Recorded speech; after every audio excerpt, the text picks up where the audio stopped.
আমি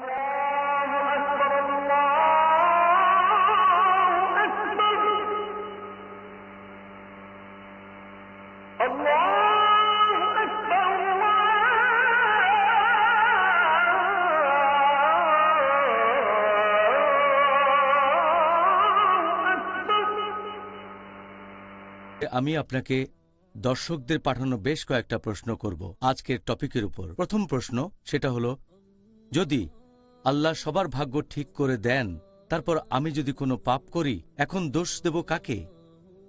আমার ভাগ্যে যদি লেখা থাকে যে আমি খুন করব, তারপর একদিন খুন করে ফেললাম, তবে এই কাজটার জন্য তো আসলে আমি কখনোই দায়ী হব না, কারণ আল্লাহ আমার ভাগ্যে এগুলো লিখে রেখেছেন। সেই জন্য দায়ী হবেন আল্লাহ। তাহলে আমাকে কেন সেটার জন্য শাস্তি পেতে হবে?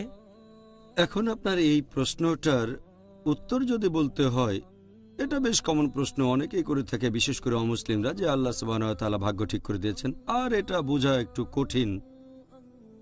আমি আপনাদের বোঝার জন্য উদাহরণ দিচ্ছি যে আল্লাহ সুবহানাহু ওয়া তাআলার আছে ইলমে গায়েব, অদৃশ্য জিনিস সম্পর্কে জ্ঞান, তিনি ভবিষ্যৎ জানেন।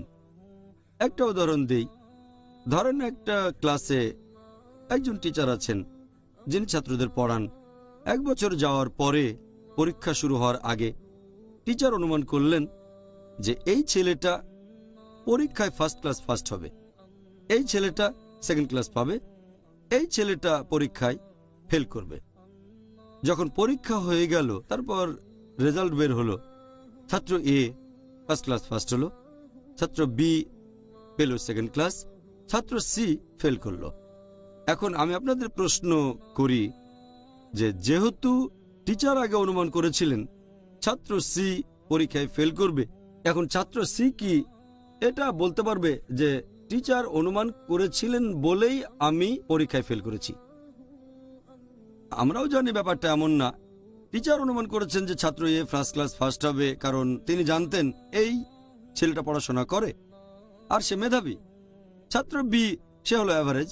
ছাত্র সি পড়াশোনা মন নেই, ঠিক মতো ক্লাসও করতো না, ঠিক মতো লেখাপড়া করতো না, হোমওয়ার্ক করতো না। এইসব দেখে টিচার অনুমান করেছিলেন যে ছাত্র সি ফেল করবে, কিন্তু ছাত্র সি টিচারকে দোষ দেবে না যে টিচার অনুমান করেছিলেন আমি ফেল করব, সেজন্যই আমি ফেল করেছি।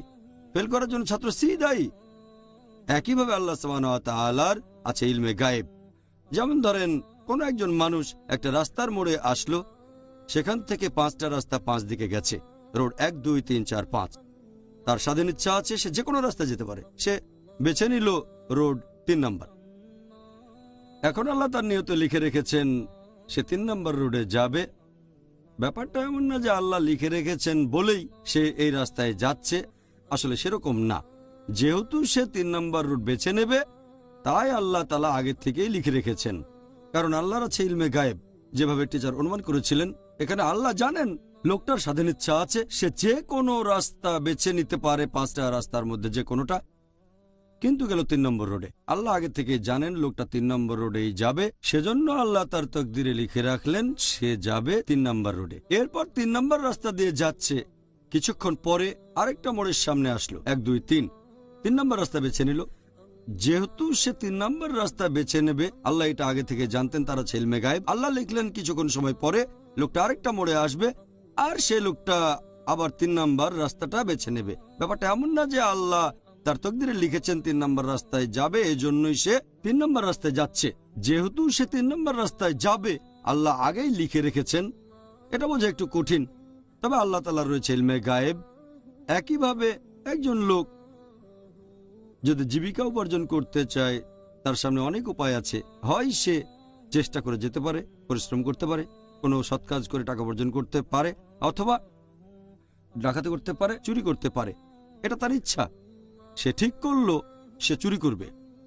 আল্লাহ আগে থেকে জানেন যে 25 বছর বয়সে তার সামনে টাকা উপার্জনের সদ উপায় থাকবে, অথবা চুরি করবে, কিন্তু সে চুরি করবে। যেহেতু আল্লাহ আগে থেকে জানেন লোকটা চুরি করবে, সেজন্য তার তকদিরে লিখলেন সে চুরি করবে। ব্যাপারটা এমন না যে আল্লাহ লিখেছেন বলে লোকটা চুরি করছে, যেহেতু সে চুরি করবে তাই আল্লাহ আগে লিখেছেন। একইভাবে একটা লোক হয়তো খুন করলো, এটা তার ইচ্ছা, সে চাইলে খুন নাও করতে পারে, অথবা চাইলে খুন করতে পারে, এটা তার হাতে, আর সে খুন করলো।